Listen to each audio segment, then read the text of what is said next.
All right, so we're gonna do day 3 of radical equations, but I wanted to recap on the 2 problems that you guys had to do for classwork the day before. So here, as you can see, the radical is by itself, so you're able to square both sides from the beginning, okay?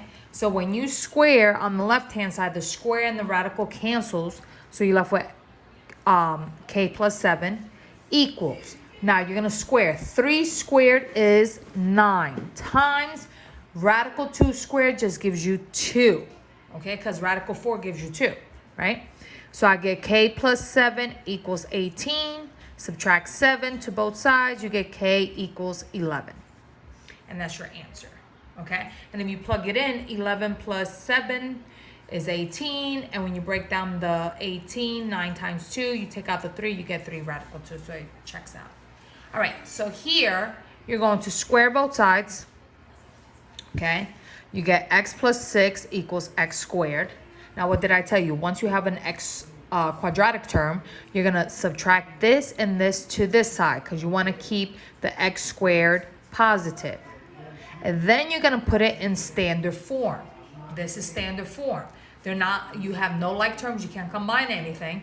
And now you're going to factor. So if my last term is negative, that means I'm gonna have a positive times a negative. How you get x squared? X times x. And the factors of 6 that I'm using is 2 and 3. 2 times 3 is 6. 2 minus 3 gives you the negative 1. So now I'm gonna split this up.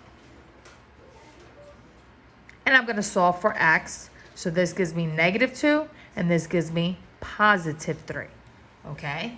So now I gotta check, all right? So when I check here, I'm gonna do it mentally. If I plug this into here, okay, I'm gonna actually do this one. Negative 2 plus 6 equals negative 2. Can your radical equal to a negative? So when I plug it in, can your radical equal to a negative? No. So this is your extraneous solution. And this one, when I plug it in, 3 plus 6 equals 3. Is the square root of 9 equal to 3? Yes. So that checks out. All right, so that was a recap of what we did on Wednesday. Now, this is what we're doing today, okay?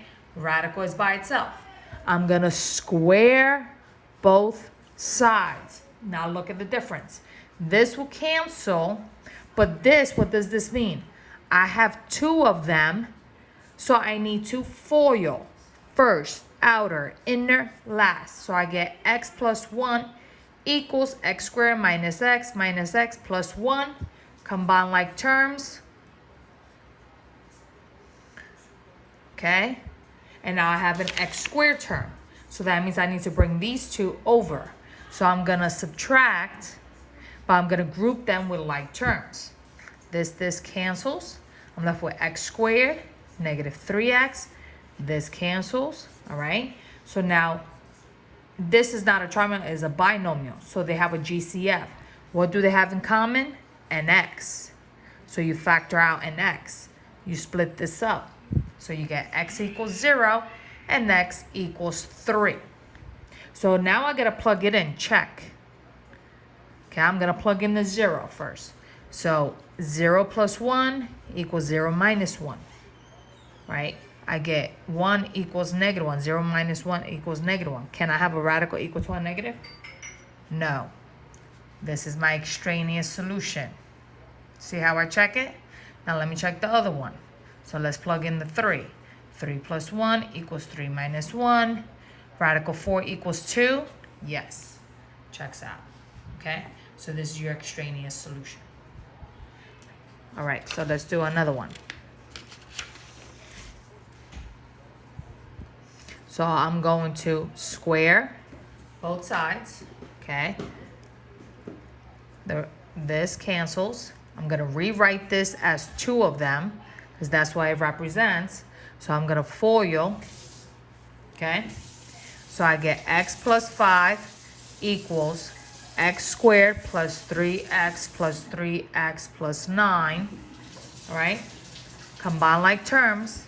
So I get x plus 5 equals x squared plus 6x plus 9, all right? So now again, I need to move these 2 terms over, and I group them with like terms.